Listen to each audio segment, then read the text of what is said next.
too. Hey everybody, Oily here. My camera once again is not working, so you cannot view my beautiful face. I had a great hair day today too. I would have loved to have shared, but you had a great hair day? Yeah, great hair day. Oh man, I missed it. Jeez, that sucks. I know. It's awful. And you'll never know if I'm lying or not because my video's not working. You're also missing this giant zit on my forehead, and here I am again doing the echo chamber. Yeah. The Oily Prepper echo chamber. Yeah, that's what it is. So you get to hear me twice as much. You just love me twice as much, so I have to share twice, you know? I love you very hard. Anyway, well, the Oklahoma Prepper was going to do the second and final part on trauma scene assessment, patient assessment, things like that. But he's got tornadic weather coming to him right now. So be in a prayer for Oklahoma Prepper for his safety. It's not on the high end of severe. It's, you know, the risk is a lower, smaller tornado threat, but it's still a threat, and it's already dropped one, the storm that's heading towards him. So just be in prayer. I don't think that one lasted very long, and as far as I know, the damage is mainly to some uprooted trees and things. But yeah, there's never been a show on YouTube where one of the hosts is like, one of the panelists is like inside a volcano or inside a tornado, like being pulled up through the cone. Yeah, I don't think we want that to ever happen either.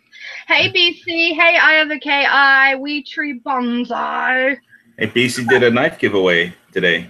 Yeah, he did. Elu was out there. Skywarp 41. Skywarp. Yeah, Mr. Hinderer Knives. Got a nice Hinderer knife collection. And I think that's it so far. Besides us that are on the panel, we're also out there. And there's Pinwoodsman. Hey, Pinwoodsman, welcome. Okay, so we're just going to kind of do a random topic night. I will let Mouse Toes start. She has water. An interesting story. She's had some storms coming to her area and some things happen, so I'll let her start. So, Mouse Toes, take it away.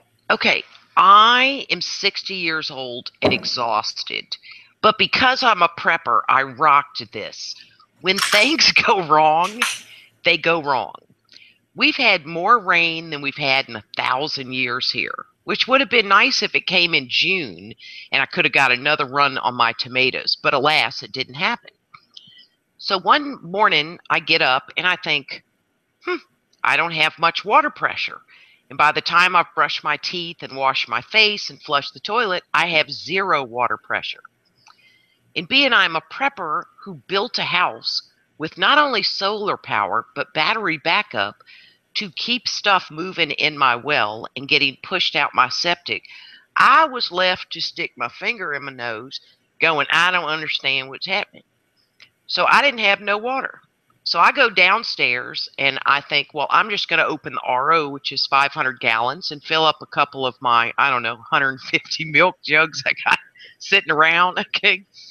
Like we went through the ice storm here and our well froze. So anywho, we're prepared for that. How does sticking a finger in your nose help? Because I was confused. And it was early and I hadn't had my coffee yet. Oh, so okay.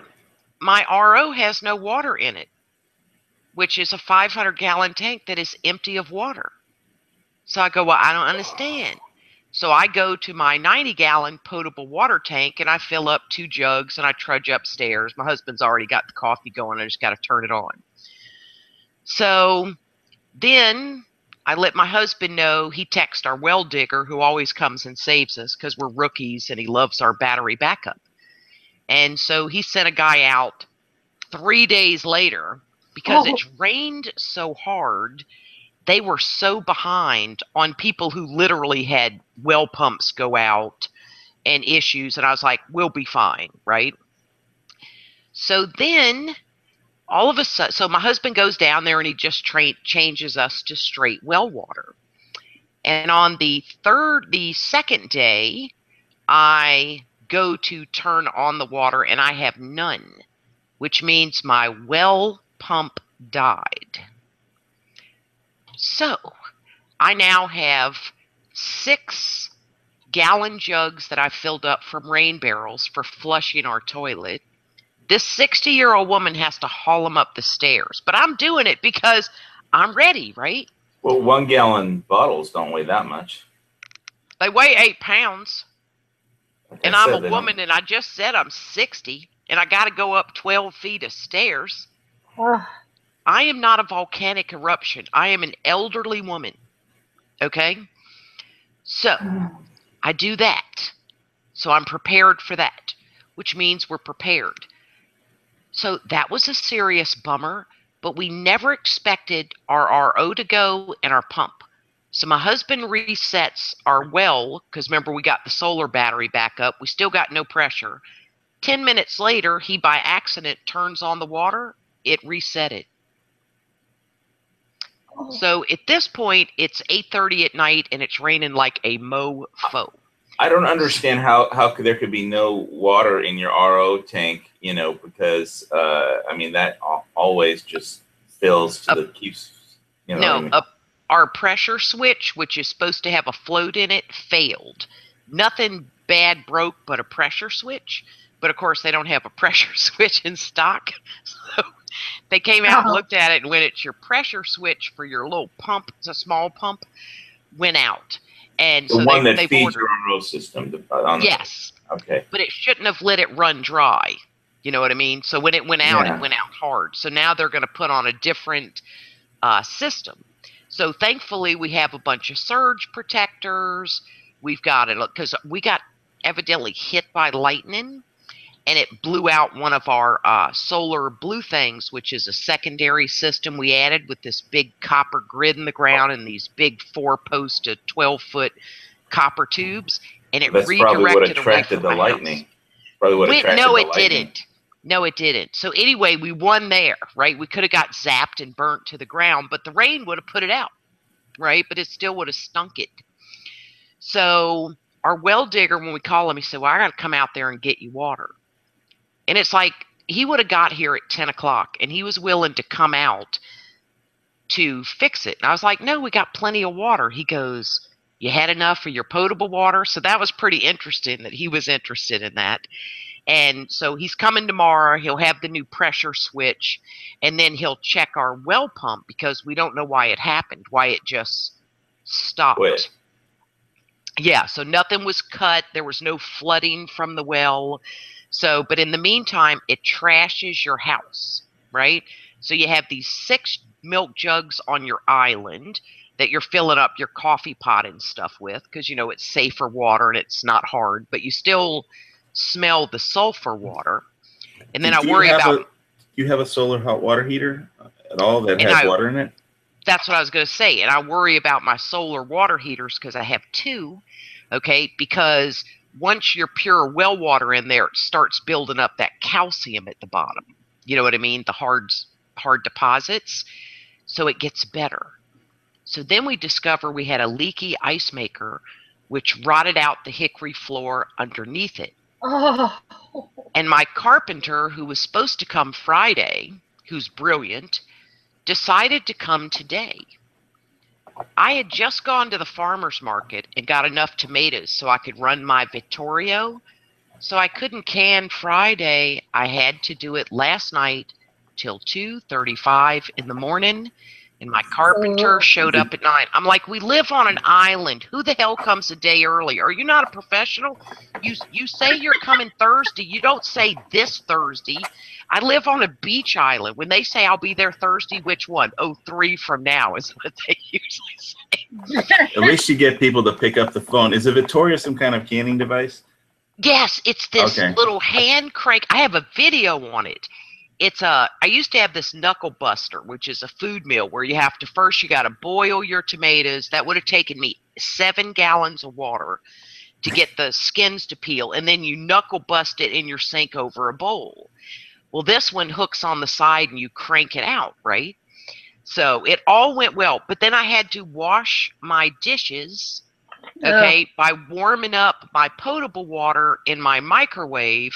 And again, I was mental. So today I have trouble napping. I napped for an hour and 45 minutes. I was fried. But think of that. We've had enough for 6 days of potable water and flushing our toilets. And it's why we keep rain barrels other than feeding our garden, right? Because we can purify that water. But good Lord Almighty, it was hard, you know? So that's my story. Oh my gosh. Okay, so I have a similar story. Oh God. This past Saturday, weather comes through and it's storm systems with a bunch of lightning in it. And I'm sitting in my living room, and with it thundering and everything, I have a part lab dog that she is terrified of the thunder. She's a rescue dog, so I'm not sure if something bad happened or she was just stuck outside during storms or whatever, but she's terrified. So I had her up in my lap, and she's just shaking and shivering like crazy, and we're watching something, and I think I'm sitting there watching a video on my phone or something, and all of a sudden, at the same time, simultaneously, flash of light and big, huge boom. And I'm like, whoa, well, the power flickers, but then it stays on. And so I'm like, okay, well, I guess we're all good. I kind of checked everything out. Everything seemed to be good. But then a little bit later, I tried to finish watching my video. It wouldn't play it. We live in the middle of nowhere, okay? And the area that we're at, first of all, we have a tin roof, and we have metal siding. So it kind of helps with fire danger, but it's not so great for signal. And so even with a phone booster, we wasn't getting signal on our cell phones. And no internet. And so a little bit later, I thought, I'll reset the internet. So I reset it, still didn't work. So I checked the phone line, completely dead. So then when my husband come in the house, I said, phone's not working. And he went outside and looked, and sure enough, the metal phone box welded on a corner to our house, to the metal siding where lightning had struck. Wow, oily. And so no big deal. I called and reported it and told them whenever they get out, that's fine. It's not that big of a deal. But then the next morning, I get up kind of like you. I get up, I go to the bathroom, go to flush, go to wash my hands, no water. Good thing I keep wet wipes around for washing my hands and stuff. So anyway, I went back to bed, and I told my husband, water's not working. He goes out and checks it after he gets up, and the lightning had gotten our well pump as well. Oh my Lord. So 2 separate strikes, because the well house is way down, unless it arced off, 2 off of the same bolt. But anyways, irregardless, I guess we had enough pressure that it lasted through the rest of the night, but yes, by the next morning it wasn't working. Maybe you guys both need to invest in lightning rods so they don't mess up anything important. But I too was thankful that I prepped, because I had my water filter completely full, just 2.5 gallons. Plus I keep extra water on hand. Plus we have a bucket if we would have needed to use it. Luckily they were able to, my husband and to replace the pump that day, so they pulled the pump.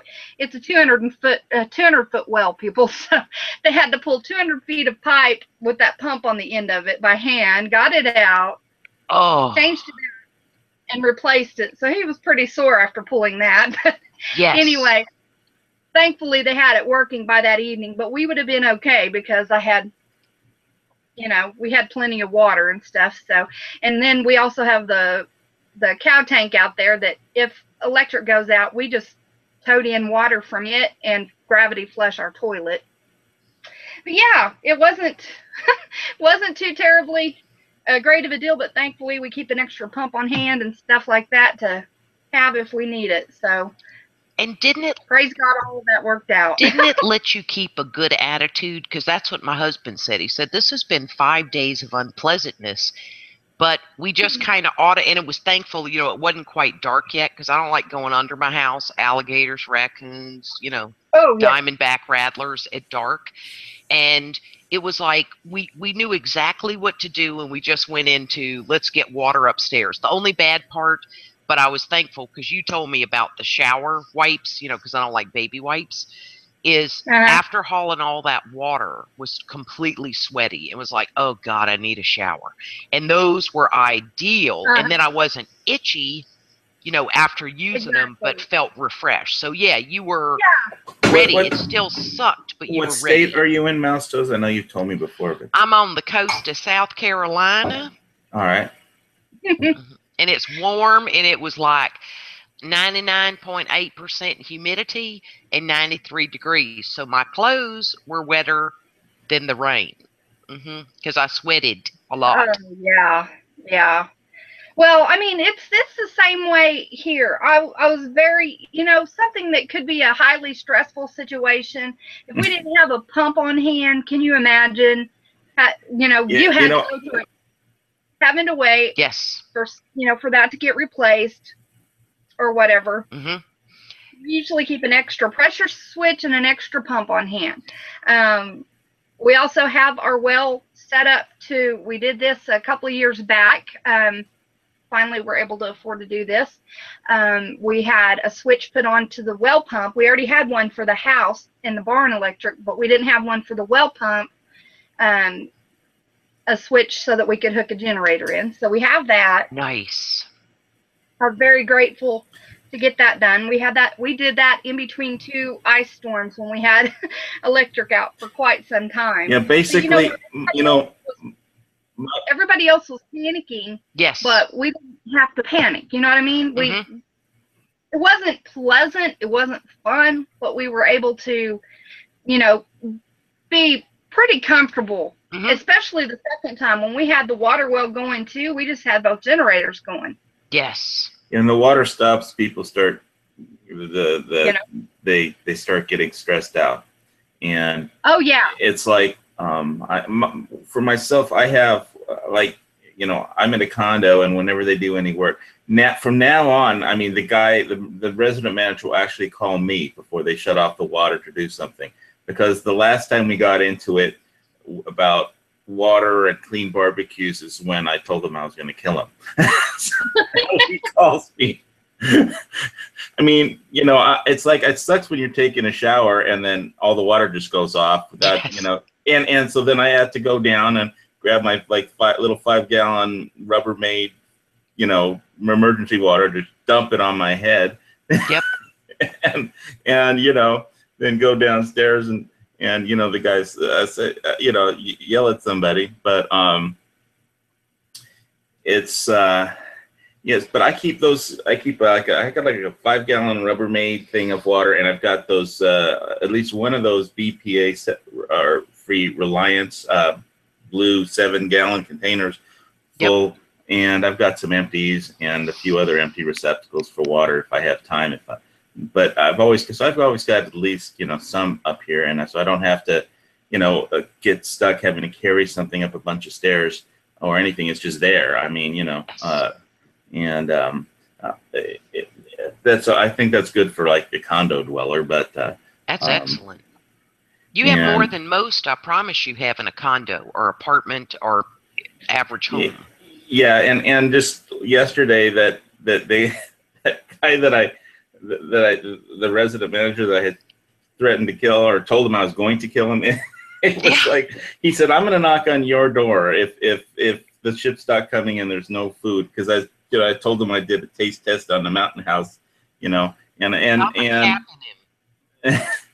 was like, no, don't knock on my door. I mean, why don't you just go on Amazon and buy some instead of having to worry about, I mean, the guy has his own house with all kinds of stuff, and room for lots of number 10 cans of Mountain House. Why does he have to bother me? I mean, I'm not going to have any extra if there's some emergency and the ship stopped delivering goods to Hawaii. I don't share well with others, period, on my preps. My deal is, I mean, he better have something to barter, for it. If I'm looking at a temporary situation and I have enough to share, I will share. But my family's got to come first, Yes. They've got to be priority. They've got to be first. Yep. And that's just how it is. And so when people tell me that, I tell them, listen, if there's a major, major catastrophic event that we're looking like it's going to be out for a while, don't show up at my house, because I will meet you with a gun. Yes, I will That's pop just a how cap. it is. I'm sorry, I love you, but I will meet you with a gun, because I've had the forethought to be doing this for years and years now. I mean, yes, on this, I've thought about this. I've worked to train myself in various things, medical, and I'm not, it's great on the herbal, but I'm learning. As I'm learning about essential oils, I learn about their herbal counterparts. But, you know, I'm doing all I can to help my family in the event that something happens.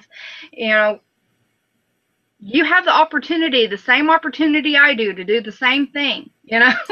And if there's a skill you want to learn that I know, I'm happy to teach you, but I'm not going to feed you through some kind of major catastrophic event because you're either too lazy or you're not making it a priority. You rather go too cheap to spend $40 on a couple of cans of Mountain House, and you got to knock on my door. I will charge you like whatever the going rate is for emergency bartering emergency food. I will charge you like quadruple whatever that is if you knock on my door.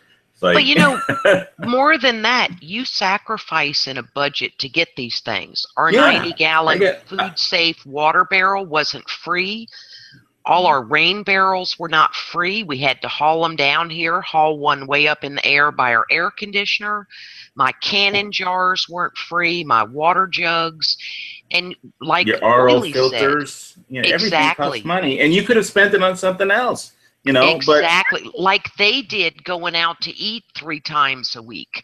Yeah. So yeah, I don't share well. I mean, we're 2 people elevated 12 feet in the air. I can see you coming, and I will pop a cap in your ass in 2 seconds. I ain't playing. I am not playing. I'm old. I worked hard to get here, and I'm staying here. I'm not going out like a punk. Well, exactly. I mean, it would not be something I'd want to do, but you know, the people that I do share, the few people I do share around here that I do prep, you know, I let them know, listen, there's not going to be anybody but immediate family. Now, my granddaughter's mama, she's welcome to come, because I consider her family. She's part of my granddaughter. She's family. So, but with that being said, it's going to be the 4 of us and my granddaughter and her mama. So, but 7. Yes. That's it. and you have a plan for that. And that's all any of us can do. Like you in your condo, you've got some water there. The average person won't. We learned in the October 2015 aquapocalypse, most people where I am are very self-sufficient. Most can. I mean, they know how to fish and crab. Of course, depends when it happens. But the average age here is 72. So they're going to have a lot of issues there. But when the aquapocalypse hit in West Ashley and Charleston, people who have a second house there, like they live there during the week, you know, they rent a house and then they come here on the weekends to the beach. They had neighbors walking over that first night, you know, where the roads are closed, the stores are closed, going, hey, man, you got any macaroni and cheese or anything? We don't have food. Because they literally, with a family of 4, 2 kids. The first their night? Kids, yes. They'll stop. They say they go to Starbucks in the morning. They go to McDonald's for lunch. Somebody swings into Kentucky Fried Chicken for dinner. And the first time they couldn't get out, the first night, 911 was called 117 times. Women needed Pampers for their babies. 911 they called. They didn't even have enough diapers to get through the first night. Well, so let's just look at, this is like a funny screen share about Venezuela. Because people keep saying how great. Somebody wrote an article in the local paper saying, you know, aloha is socialism. And I'm like, move to Venezuela, you flicking idiot. I mean, It's like, you know, this is a food line, you know, and if the boats stop coming and there's no food in the stores, it'll be like that. And I'm not going to go in line and fight with people for my spot. You know, because I don't need to. I've already got my food way before anything happened. But this is socialism. This is what socialism looks like, you know. And oh yeah, it's heartbreaking. And have you seen that video of? I think it was in the Ukraine, back, you know, or around the Great Depression time or World War II, something like that, where it's showing a video of people going to their local grocery store and going through, and it was basically they were choosing between rotten meat that was sitting there. I mean, it was never want my family to have to choose that. I never want to be put in that situation where it's either my grandbaby starves or I feed her rotten meat. I mean, I bet you all these people voted for, you know, Hugo Chavez too. So yes. and you know, I feel for him, but you know, it's like socialism doesn't work, and here's the proof. And it's sad. And they want, you know, all the airlines just pulled out of Venezuela. Nobody wants to land there anymore because they don't like being held up, robbed. Nope. They can't get airplane fuel because, you know, the government is in charge of the oil industry there, and they just put their stooges in charge of the oil industry. And the oil industry, they don't know how to run the oil machinery. They're just stooges. They don't know how to do anything. And so they can't, you know, there's potholes in the runway, you know, it just, all the airlines just pulled out. So we're not flying. And so imagine if that happened on an island, you know, yes. like Hawaii. I mean, but anyways. I think what's really sad is they've declined in just 15 years of being a rich nation. And yet people flock to Bernie Sanders. And look what the hell, that's what he's calling for. Uh-huh. I think people are nuts. Well, I love that story about the professor who was trying to teach about, and his class actually voted to do his classroom, like their grades based on socialism. Yes. So, you know, what happened is they saw that, okay, good to see you. What happened is that, you know, at first the ones that really worked hard, they made high grades, so it kind of upped everybody else's grades because they averaged it out.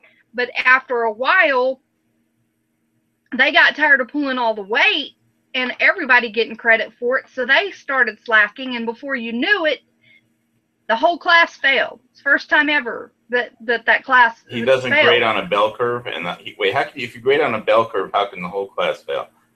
Because everybody that was pulling their weight, they just got tired of pulling the weight for everybody, so they quit trying. Yep. They just quit doing the work. And that's kind of how it is.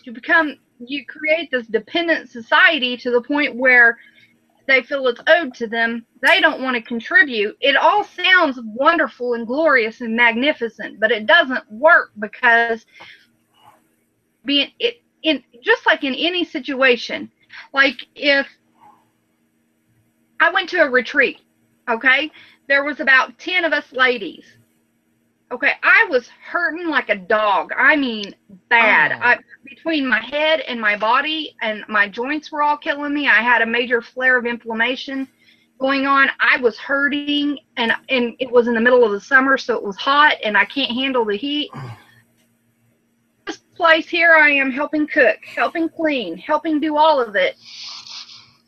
That were there that just showed up to eat, and then they go run around and do their thing or show up for the classes, but they didn't help cook, they didn't help clean, they didn't help do any of it. And they were healthy, you know, they were perfectly fine to be able to help.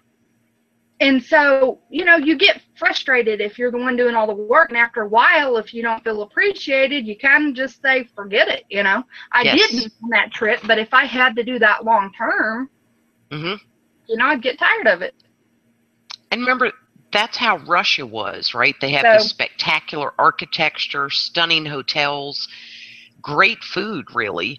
And people's complaint was all the same. Service, 5-star hotels, no service, because everybody's doing the same thing. There's no incentive to be a better waitress, waiter, bellhop, concierge. It's like this lethargic, it's like lava moving right uphill, real slow. Well, even when the Soviet Union was collapsing, all their numbers looked great from their, you know, their 5-year plans all worked. It just the whole system collapsed, you know. Yep. So that kind of leads you to wonder about the statistics we hear from, you know, the government sometimes, but, you know. Well, you know, having my power out, you know, having the pump go out just reminded me how quickly things can change. I mean, it just takes one foreign entity lobbing a nuke, detonating it high in the air for us to have a major EMP or a solar flare. You know, that does happen too.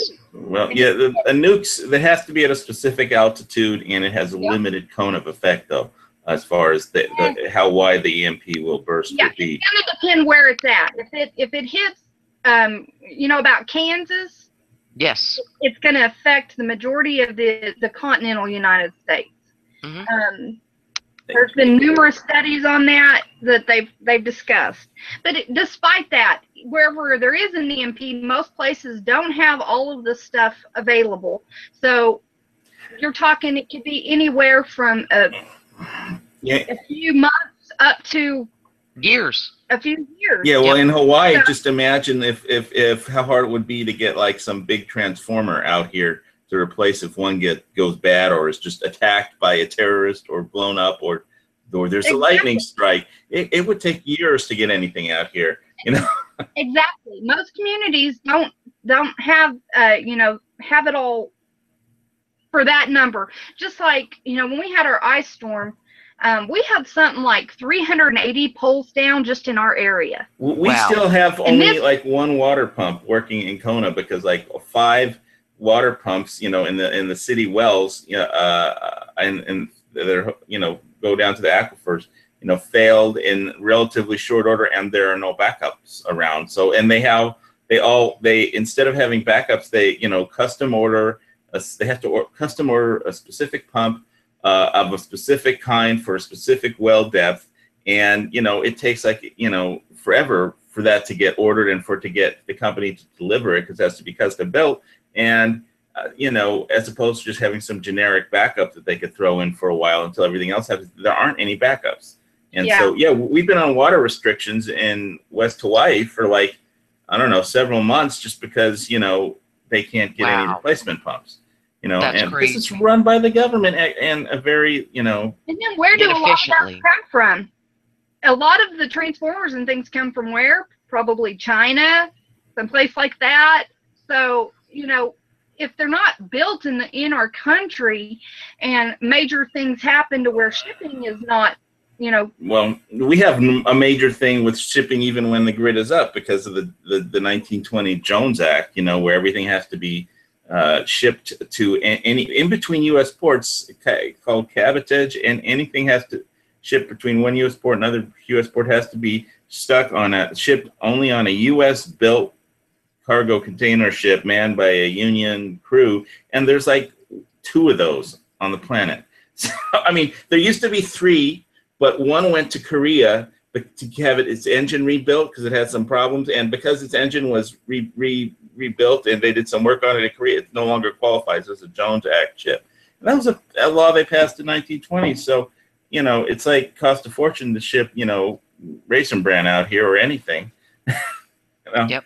And so there's just finding a ship that you could ship it on, you know, unless you fly it out here in an airplane, you know, it's not going to get here anytime soon. Yeah. So if it was, that makes it comes to the whole point is if we were ordering something directly from China, it would get here a hell of a lot faster and be cheaper, you know. Exactly. Finger Lakes, the sun could take us out too with a coronal mass effect. It's really, I mean, you know, it's really something that people really be thinking about, and most communities are not prepared for, and it's not a quick fix. So people need to be thinking about that. Ways to have their water purified and pump their water. I think even cities, like if the electric's out, the water may pump for a time, but after a while it will stop. Well, that affects also sewage systems not being able to pump out, you know, push the sewage out. So sewage starts to back up, things like that. Well, how are you going to? The good news. How are you going to do your laundry? The good news. How are you going to? The good news is that space weather happens to be calm right now. I'm looking at space spaceweathernews.com, and it says although space weather is calm, the next solar wind stream is expected Friday to Saturday and produce geomagnetic storms then. So, but right now everything's calm. But at least you guys can monitor it on spaceweathernews.com if you guys just want to find out what's up with the solar. That's with the sun, as far as the flares. Well, you have to be thinking about all of those things. How are you going to bathe? How are you going to do laundry? How are you going to do dishes? That's going to take up a lot of your water storage. How are you going to cook? All of that you have to think about. I was so grateful that I had a stock of wet wipes, bath wipes to have on hand when our electric went out. Those 2 times. I mean, especially the first time, because we were out for like 10, 11 days, something like that. And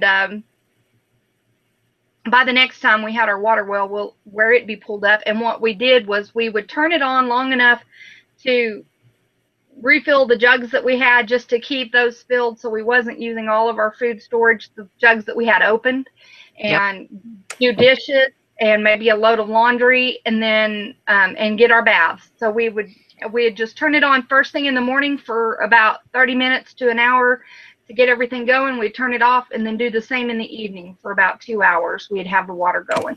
That way everybody could get their baths. We have a water heater, so we didn't have to worry about that. We have a propane stove, so we can still go on cooking just fine.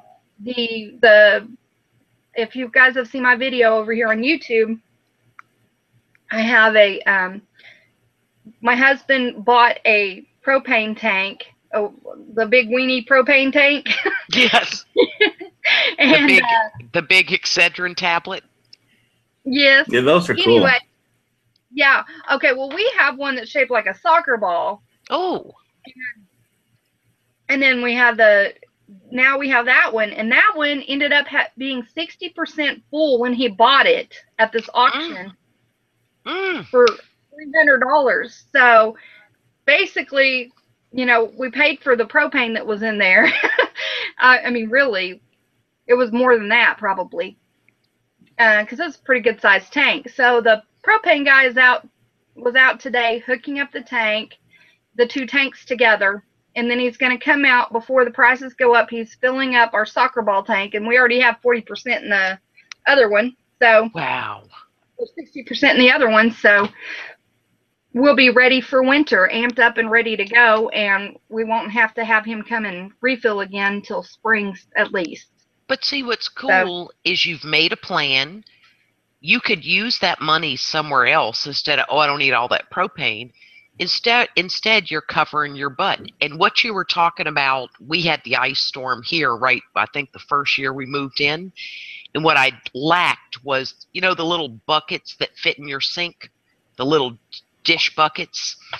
And remember, I was using too much water because you figured out I was using too much dish soap. And so rinsing my dishes was hard.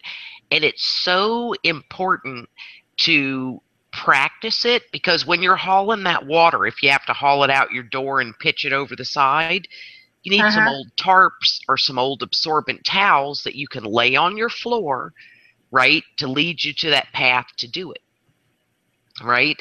And it's the little things that you won't have together. If you don't have those shallow buckets that fit into your kitchen sink to always have, like we had another bucket that just sat up on the side, a bowl, I'm sorry, that had hand soap that we could rinse our hands well in, you don't realize how often you turn on that spigot, right, to wash your hands an average day. Yeah, oily, because you have to be careful.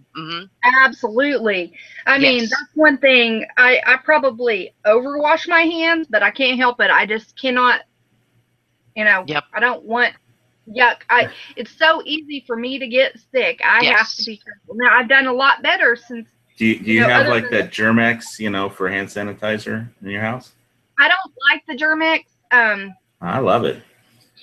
It's okay, but I use a Thieves hand sanitizer is what I use. I use a homemade Thieves spray. I just have a little spray bottle, and I put about 30 drops of Thieves in there, along with, it's a small spritzer bottle.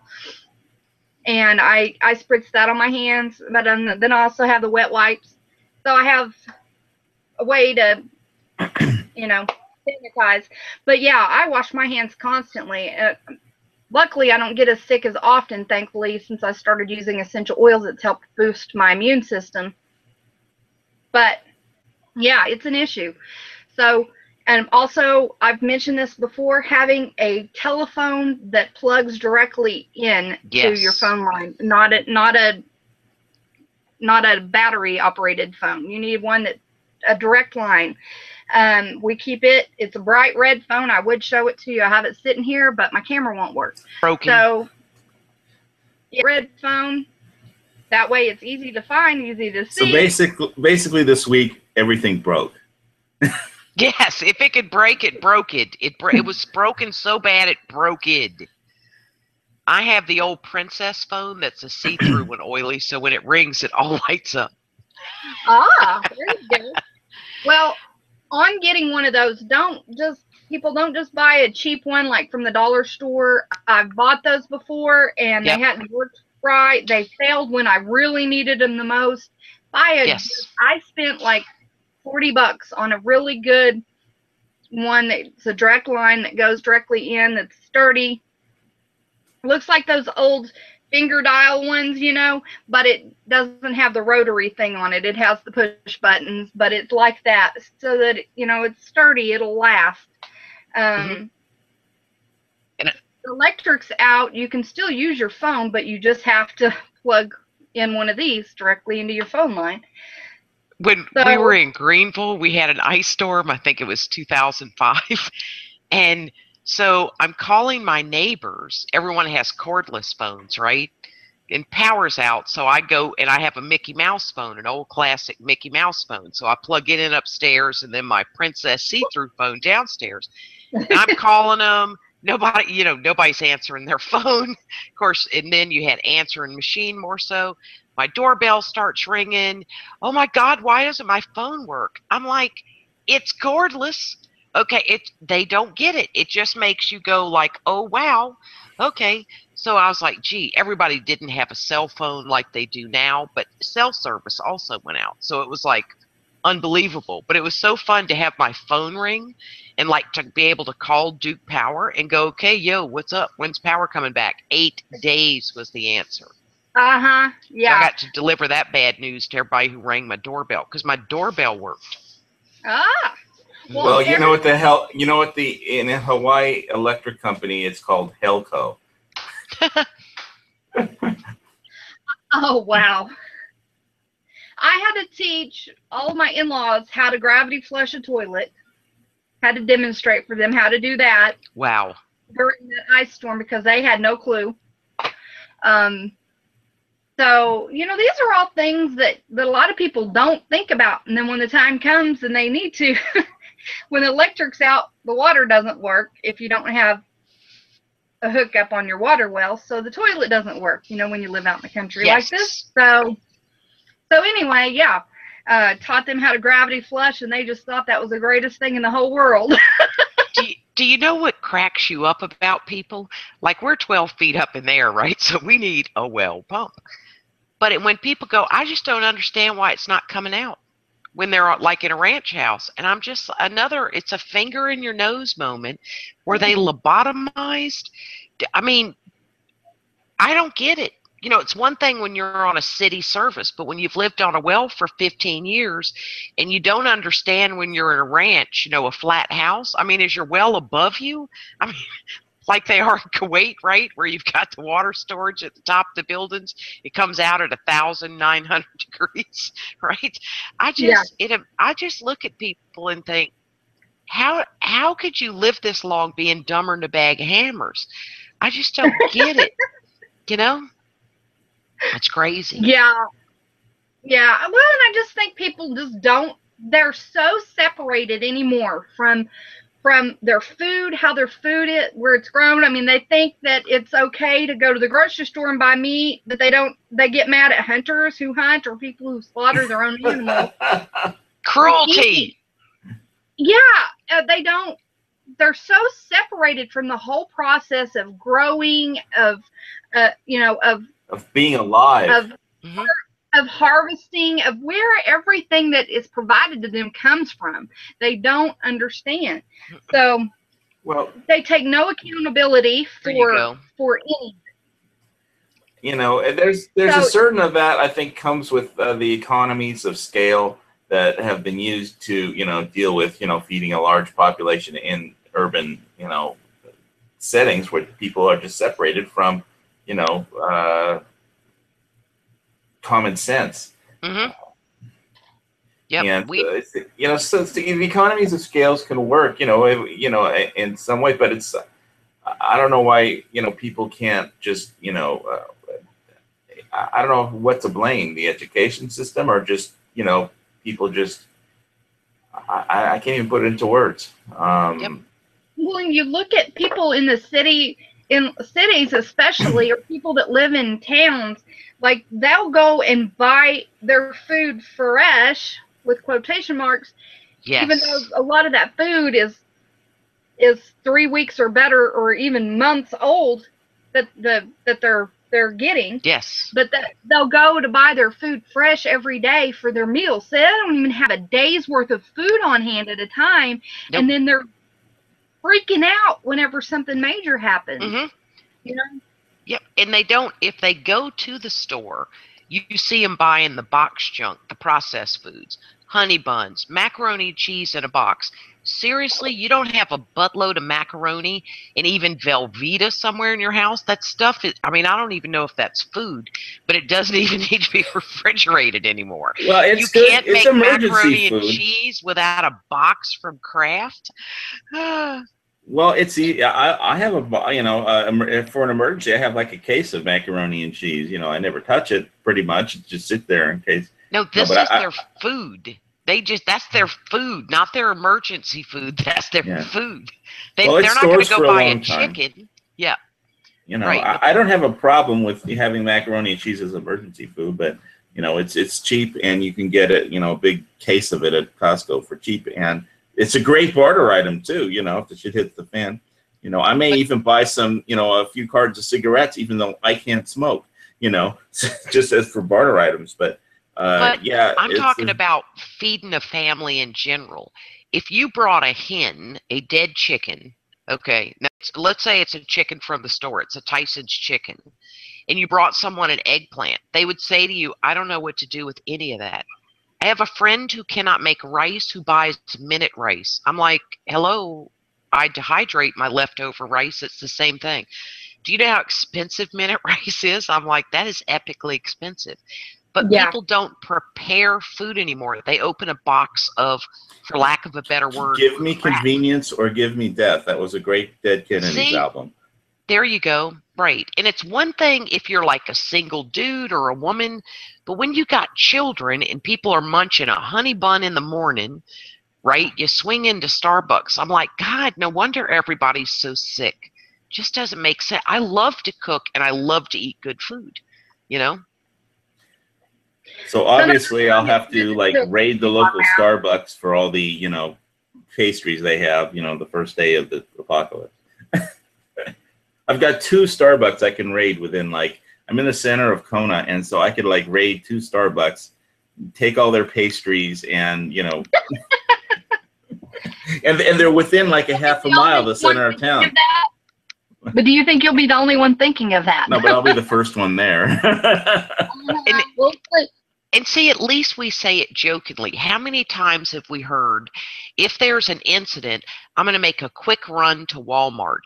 If there's an incident and you're prepping right, you do not need to make a quick run anywhere. Hunker down. Yeah, if there's an incident, I'll make a run to Walmart just to with my video camera to make a cool YouTube video, because everybody jams into that place. You know, and especially all the tourists in Hawaii. There's a Safeway like 200 yards away where there's nobody at, but there won't be a parking space available in this huge Walmart parking lot, and everybody's, you know, panic running into Walmart, and they're, you know, buying all the water and Spam and rice and toilet paper they can get their hands on. Bread and peanut butter. Do you know how many people come here, and I have in my guest bathroom a cute little frame thing that says septic tank. Nothing but toilet paper to be flushed. Nothing, tampons, cottonelle wipes, nothing else is flushable. And Right. people will come in with they have a smartphone in their hand. It's always in their hand. Most of my friends only have one hand, okay, because that phone's in it. What's a septic tank? Google it. Well, how do you spell it? Seriously? Really? And you're like, okay, YouTube it, septic tank. And they're like, oh, wow, that's interesting. Why do you have that? God, you're like, seriously? Oh, it makes me mental. It's like, oh, you're too stupid to spend the night. Don't, pee in the yard, okay? I don't need your drama. Yeah. Yeah. No kidding. Well, people just don't think. If they just don't use their brains. Nope. If they have brains. Some people just don't have brains, I don't think. I think that they just have enough to make their body function, but they Yes. I think that's about all they have sometimes for some people. And only because that happens automatically. The first time I started talking about prepping to that resident manager that I told I was going to kill, it's like his plan was, if there was a major emergency and the food stopped coming, it was to shoot himself. But he doesn't have a gun, so he can't even do that. So I was like, first I was like, can you please leave me one of your trucks, if you do that. Welcome, Aging Survival. Welcome, Jared. Good to see you guys this evening. Yeah, we just don't think about stuff like that. Before we end, I do want to go over a couple of things. Skinny Medic over here on YouTube, they have a website. He has a website he just started called traumaclasses.com. So if you know of trauma classes in your area, go on there and add those classes. If you're looking for classes, he just got it up, so give it a little bit of time. But there are a few posts already over there. Traumaclasses.com. So yeah, go over there and check it out. That way, if you're wanting to do a preparedness class on trauma, you can do that. If somebody knows of one in Western Oklahoma or between Amarillo, Texas and Oklahoma City, I would love to know, because I want to go to one. I've been to the Patriot Nurses 101 and 201 classes, but I would still love some more training, because if you don't use it, you can kind of forget it. So I want to do some training as much as I can. And so yeah, check that out. Also, a place, I got some books. I got this First Responders book set. It's the workbook, never even written in, and the main book by Brady. It's the 8th edition, and this book is normally like close to $400 for this set. Ooh. And I got it for about $6 for the pair on thriftbooks.com. thriftbooks.com. So that's a great place if you order $10 or more in books, which, at their prices for most of them. Now, you can order some new stuff on there, and if you don't find the book you want, if it pulls it up, but they don't have it in stock, you can put it on a wish list, and they'll notify you when it comes in. But if you order $10 or more in books, you get free shipping. Ooh. I've got a lot of books that way, on edible wild plants, on physical examination and health assessment, the book and the workbook together, medical terminology, anatomy, all kinds of stuff that would be great for prepping, all kinds of herbal books, natural health books. So, homesteading books, things like that. So you need to go check it out and do a search in there if you're still needing a few things left for your prepper's library. Because when the power is out, you can't just pull up the interwebs, people, So you need to have some hard copies of your information. If you find a good site and there's something you particularly want to make sure you have on hand that's survival related, print it off or get a book on it. Yes. To have it on hand.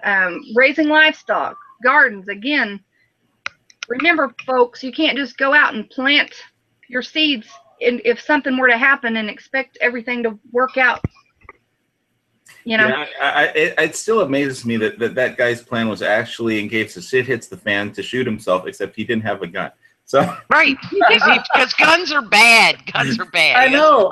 Guns. I know. But what is really scary is a lot of these people on the left are now getting guns and arming themselves because.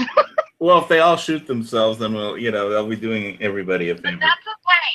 That's okay for them to arm themselves, even though guns are bad. And that's the reason why we arm ourselves, is for protection. Yes, from idiots. To provide food, but it's okay for them to do it, but not for us. We're crazy because we foresee craziness happening and want to protect ourselves and our family and our property. But we're okay to do it. How dare we love the people we love and want to provide for them when we should be sheep? I know sheep. Yep. Yes, AG survival, your bug out bag will not be enough. You need to acquire as much knowledge as you possibly can. Your bug out bag will get you so far, but your knowledge will keep you going. I know what that and your will to survive. I know you're facetious, AG survival. And you know what's funny is we've all talked about bug out bags, and one of the first thing that got all of our attention was, what if you have to evacuate on foot? You know what I mean? Like the evolution of how prepping went. But some people, all they have is their bug out bag, and it's really going to be an inch bag. I'm never coming home bag. You know what I mean? Yeah. Mine is likely never coming home, so it's like a kitchen sink, as many multi-use items as I can without overweighing it. Yes. I try to do what I can to have what I'm needing temporarily and put stuff in there that will also help me acquire for the future. Mm-hmm. But yes. But you have to have the knowledge. It doesn't do you any good if you have the gear, but you haven't worked with it, you haven't practiced with it, you haven't, made sure it's going to work properly for you. Yes. And more. What if you get it out there and it doesn't work? How about when you do a bug out show and they're holding up all the stuff in it in the plastic blister packs, and just what you said, it may break the first time you use it. Yeah. Now, if it's something that you get, I'll give them the benefit of the doubt on some of it, because some people, maybe they've already owned that type of item and this is just, an additional bag that they're packing or whatever for their family or whatever, but their family still needs to learn how to use it and stuff. Yes. But you can't always force your family to do it. At least it'll be there. And people who bug out bags separately, or they'll have all the cooking stuff in one of their family members' bags, they'll have all the fire making stuff or whatever, the other one will carry their sleeping stuff and all of that. No, do not do that. If you get separated for some reason or somebody loses their bag, you are in big trouble.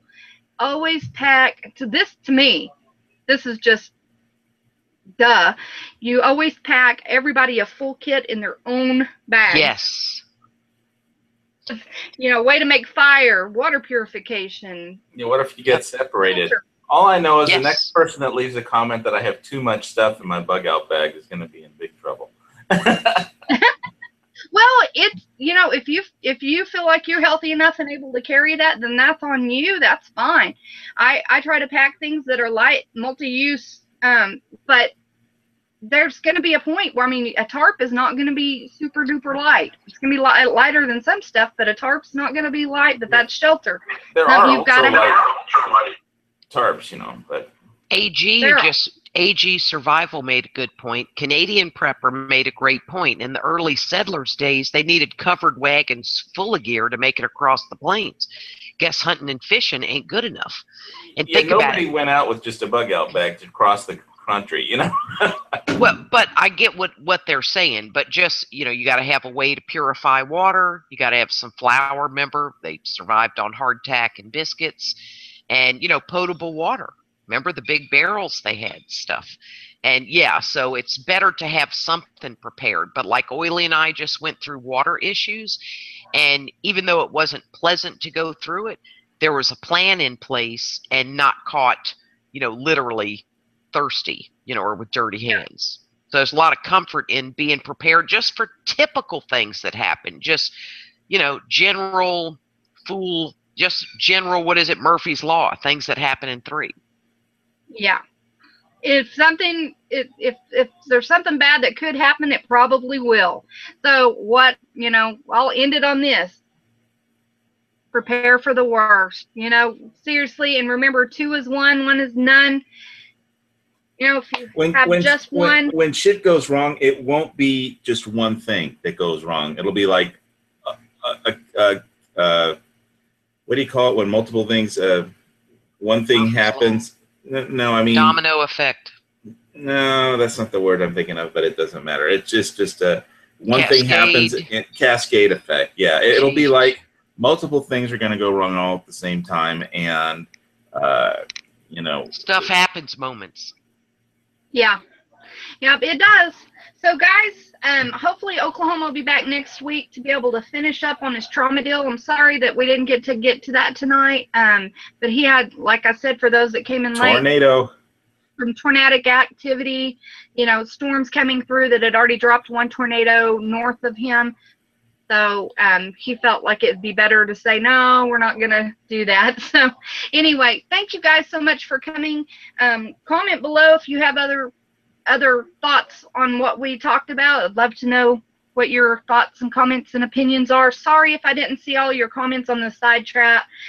I have to try to stay kind of hyper focused, or I lose my train of thought. So don't think I was ignoring you, okay? Matter of fact, I'll copy and paste all of the comments so I can go back and read them. But anyways, I put them in the external in your absence. Oh, good. Thank you. Thank you for torturing my friends. You're welcome. You're so sweet. I'm a giver. I'm a giver. I'm a Southern lady. You are a giver. All right. Well, thank you all for coming. I love each and every one of you. If you need prayer, you can ask. And thanks for coming. We'll see you next week. Again, 8 Central, 9 Eastern Standard Time next Thursday night. Thanks for coming. Bye, guys. And thanks to my panel, too. Yeah. My pleasure. My pleasure.